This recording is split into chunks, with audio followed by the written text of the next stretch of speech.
Olá, bom dia, boa tarde, boa noite, boa madrugada. Seja muito bem-vinda, muito bem-vindo. Meu nome é Marcos Venício e quero te convidar para a nossa aula de número 10. Isso, aula de número 10 da obra O Livro dos Médiuns. E hoje, vamos já de pronto dando início, à continuação do que temos feito até a aula anterior, a aula de número 9, e hoje no item 22, vamos dar prosseguimento, lembrando que estamos no capítulo 3 da primeira parte, do Livro dos Médiuns, abordando a questão do método, onde o Kardec está de maneira pedagógica, e isso é maravilhoso, iniciando o raciocínio epistêmico, o raciocínio didático, pedagógico acerca da doutrina, ou do ensino sobre mediunidade, da educação mediúnica, da divulgação, estudo e interpretação do que seriam esses fenômenos, fenômenos naturais, aliás, fenômenos orgânicos no ser humano.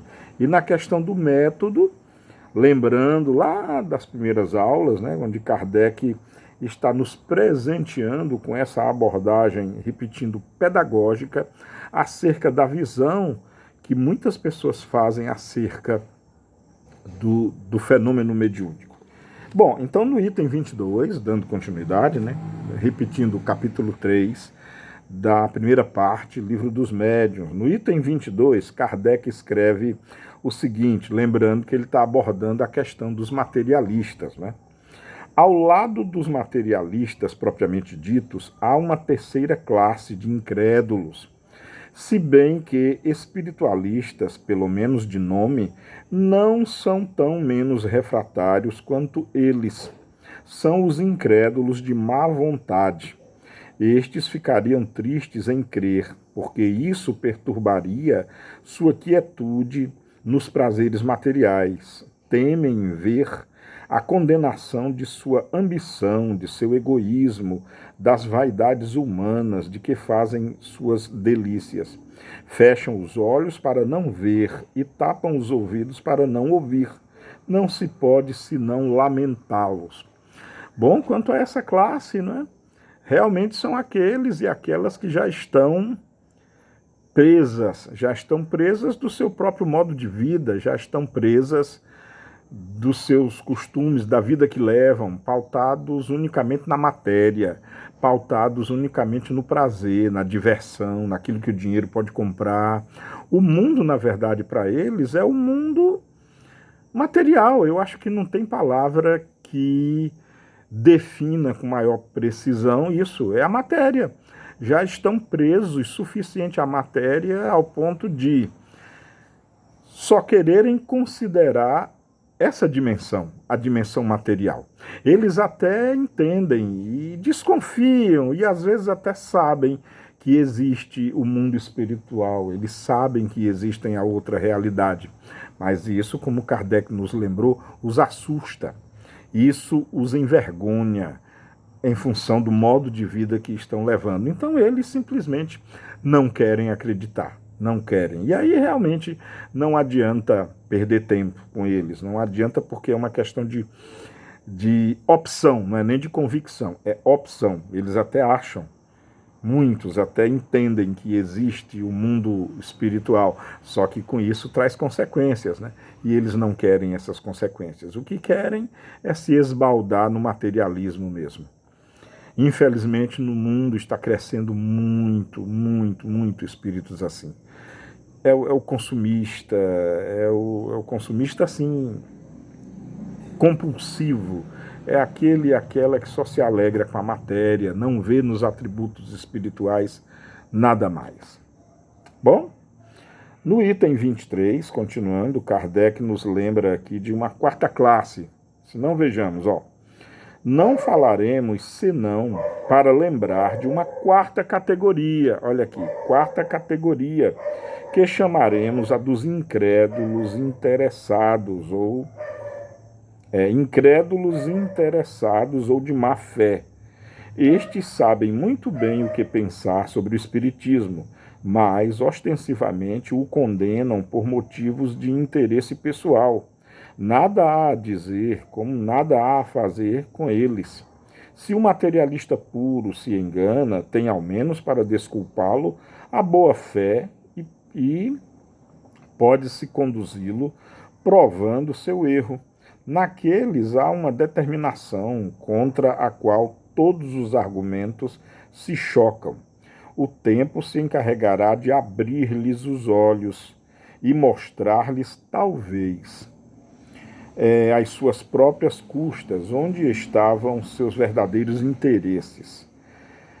Porque, não podendo impedir que a verdade se derrame, serão arrastados pela torrente e com eles os interesses que acreditavam salvaguardar. Aqui eu vejo claramente como uma exaltação ou como uma enfatização da categoria anterior. Esses aqui são materialistas por convicção.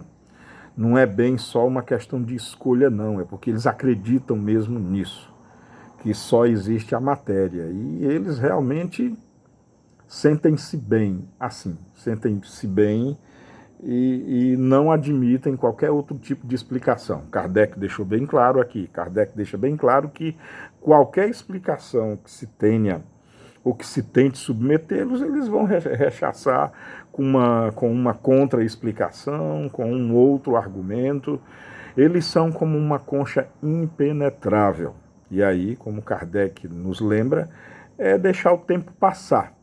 Deixar o tempo passar que eles, assim como eu, assim como você, que chegou o nosso tempo, chegou um tempo em que nós passamos a saber, haverá de chegar o tempo deles também. Não adianta também ficar impondo, nem insistindo, não.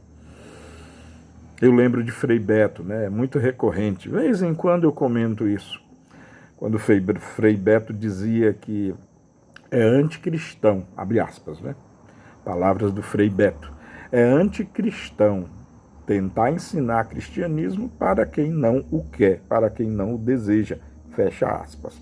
Acho que isso fecha esse assunto. Indo ao item 24, né?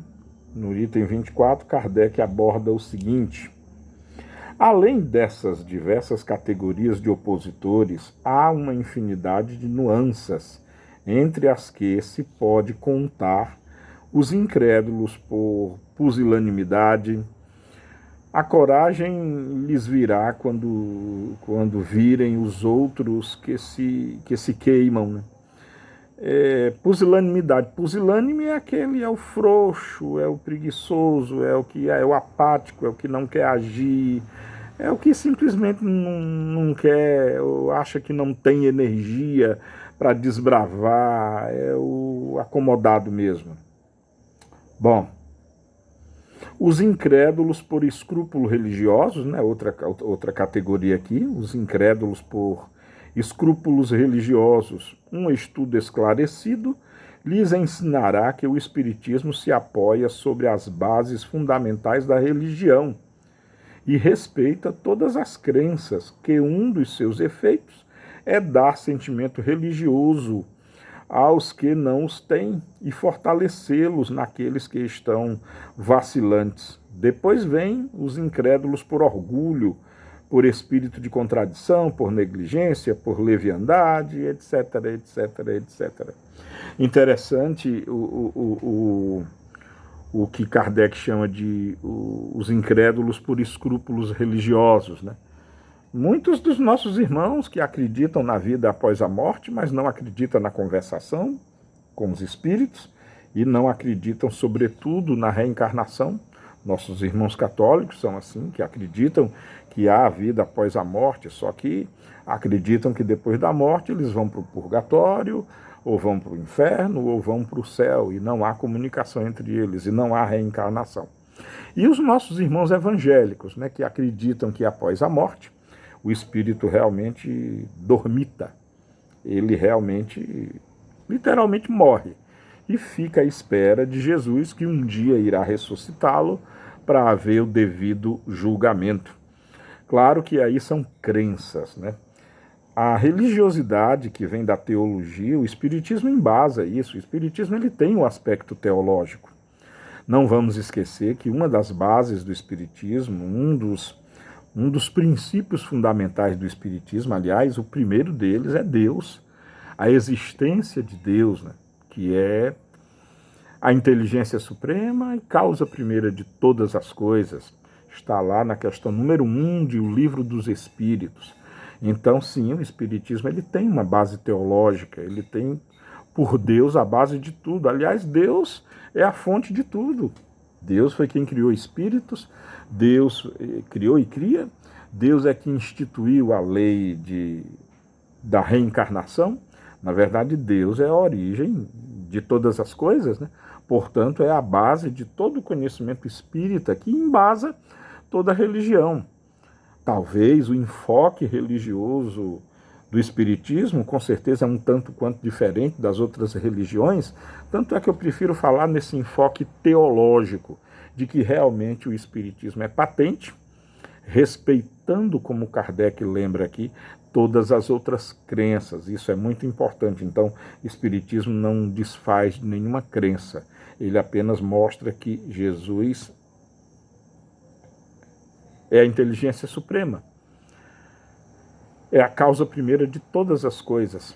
E para atingi-lo, interessante que podemos atingi-lo, orbitar em torno dele, mas para isso devemos nos depurar. Devemos evoluir e atingir a perfeição espiritual. Bom, eu falei isso de maneira extremamente reducionista, né? Mas em tese é isso sim. Bom, no item 25, Kardec chama a atenção para não podemos omitir uma categoria que chamaremos a dos incrédulos por decepções. Compreende as pessoas que passaram de uma confiança exagerada à incredulidade, porque experimentaram decepções. Então, desencorajadas, tudo abandonaram, tudo rejeitaram. Estão na situação daqueles que negariam a boa-fé porque foram enganados. É ainda o resultado de um estudo incompleto do Espiritismo e de falta de experiência. Aquele que é mistificado pelos espíritos o é, geralmente, porque lhes pede o que não devem ou não podem dizer, ou porque não está bem esclarecido sobre o assunto para discernir a verdade da impostura. Muitos, aliás, não veem no Espiritismo senão um novo meio de adivinhação e imaginam que os espíritos foram feitos para ler a sorte. Ora, os espíritos levianos e zombeteiros não deixam de se divertir às suas custas. Assim anunciarão maridos às jovens, ao ambicioso honras, heranças, tesouros ocultos, etc. Daí, frequentemente, as decepções desagradáveis, mas das quais o homem sério e prudente sabe sempre se preservar. Aqui eu gostaria também de levar em conta os que não compreendem o que é Deus, né? E põem nele toda a responsabilidade. Agora mesmo, nesse momento em que nós estamos vivendo, esse vídeo, por exemplo, eu estou gravando numa noite de terça-feira, 3 de junho de 2025. Nosso mundo está vivendo, por exemplo, aquele conflito em Gaza, onde está havendo realmente um massacre de um povo inteiro, crianças sendo massacradas, crianças obrigadas a morrer de fome, de sede, com falta de tratamento. De vez em quando eu vejo e ouço pessoas dizendo: onde está Deus que não vê isso? Onde está Deus que não socorre essas pessoas? Onde estão os espíritos que não fazem nada? Então muitas pessoas se decepcionam de cara já com Deus, né? E preferem admitir que ele não existe, por pura ignorância, por não compreenderem o que é Deus, por não compreenderem, aliás, que toda a maldade que existe na Terra foi feita, foi perpetrada, foi originada pelo próprio homem, pelo ser humano. E é o ser humano que tem que consertar. É sim, é o espírito conserta sim, mas o espírito encarnado, ele encarna e então na atividade, no trabalho humanitário, ele promove desenvolvimento, no trabalho humanitário, no trabalho na educação, no trabalho na ciência, no trabalho e ciências, tanto ciências naturais quanto ciências humanas, como ciências físicas, enfim. O homem de gênio, né, que na medicina, na engenharia, enfim, na sociologia, na ciência social, em qualquer área do conhecimento humano, ele causa uma mudança da sociedade para melhor.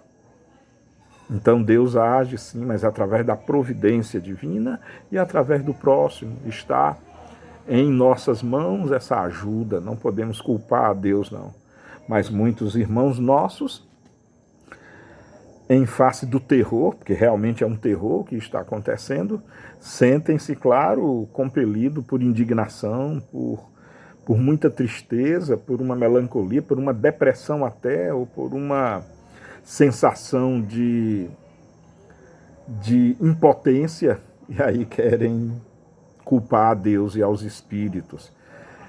Ignorância e imaturidade, né, com relação a com relação a essas crenças, com relação a essas opiniões, tempo, discernimento, estudo e, sobretudo, amadurecimento. E aí a outra parte que Kardec nos lembra, claro, são a multidão que busca o Espiritismo, busca nele um show, busca nele respostas fáceis para tudo, né? Busca no Espiritismo, busca na conversação com os espíritos, o encontrar a cara metade, o encontrar riquezas, encontrar o emprego perfeito, encontrar... Eu já vi até pessoas consultando espíritos para saber a respeito do seu time de futebol. Já imaginou? E aí o que é que acontece? Acontece o que Kardec descreve aqui. Os espíritos zombeteiros, brincalhões, os que se divertem, os levianos, os espíritos vão se divertir e vão responder a esses questionamentos. Vão responder ao que lhes é consultado, arguido, e eles darão as respostas. Obviamente, serão respostas falsas. Serão respostas que, ao longo do tempo, quem os interrogou vai perceber que foram enganados.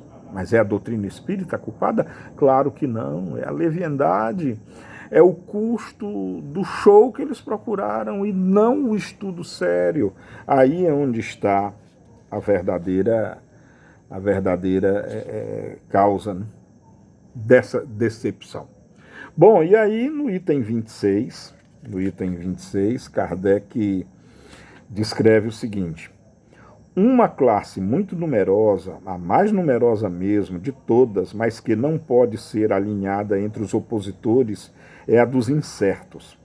São geralmente espiritualistas por princípio e, na maioria, há uma vaga intuição das ideias espíritas, uma aspiração para alguma coisa que não pode definir. Não faltam aos seus pensamentos senão serem coordenados e formulados, sendo o Espiritismo para eles como um raio de luz. A claridade que dissipa o nevoeiro também o acolhem com ardor, porque os livra da angústia e da incerteza. Claro, são aqueles que anteveem, já têm uma intuição a respeito. Quem sabe, né, já tiveram contato com o Espiritismo, com a doutrina espírita, numa encarnação anterior.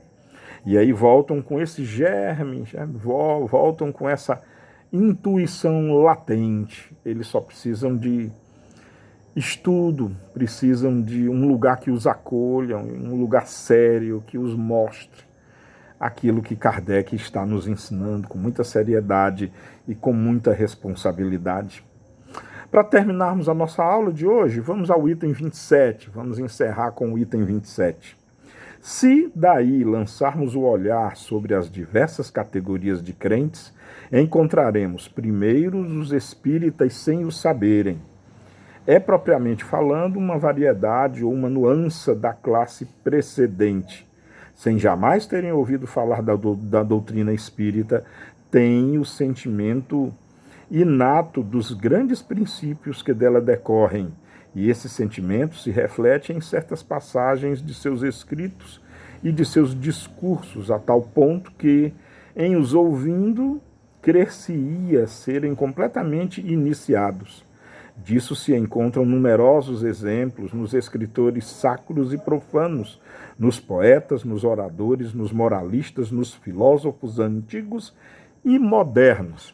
E eu acho que aqui embasa o que eu falei anteriormente, né? São espíritos que já possuem o germen, são espíritos que já possuem essa luz dentro de si. A semente talvez ainda não tenha propriamente germinado, talvez eles não tenham propriamente a solidez e a convicção. Mas para isso, de novo, é tempo. Para isso que se serve cada encarnação. Também é para isso que serve cada encarnação. Para ir com o tempo, às vezes lentamente, e despertando aquilo que já está em si. O alicerce já está implantado, a semente já está lá, e em solo fértil, inclusive. Falta agora regar, cultivar, para lá na frente semear. Bom, era essa a nossa aula de hoje, espero que você tenha gostado. Deixe aí seu comentário se você quiser. Beijo no coração de todas e todos, amemo-nos como Jesus nos amou e cuidem uns dos outros, cuidemos uns dos outros. Aí reside tudo. Tchau, até o nosso próximo encontro.